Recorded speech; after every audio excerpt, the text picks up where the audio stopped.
Hello everyone, welcome to our video today. I'm going to introduce the new products on my right hand. These drink dispensers. Let me give you the overall dimensions first. For this unit, the base, it is about like 34 inches wide. And the overall depth about like 13.5 inches.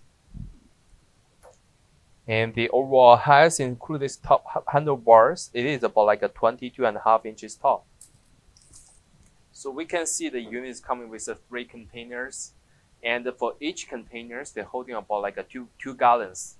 And we having the caps is individual caps made by stainless steels for all of the units, and they do have a small filters in case no dust drop inside.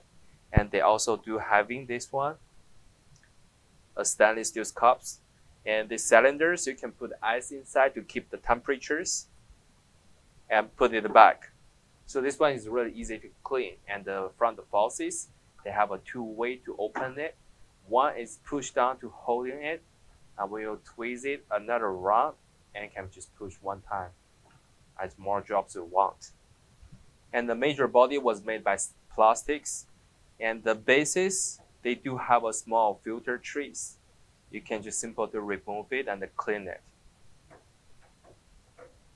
So this will be the all demonstration information about the products. If you do have more questions, feel free to contact with us. Thank you.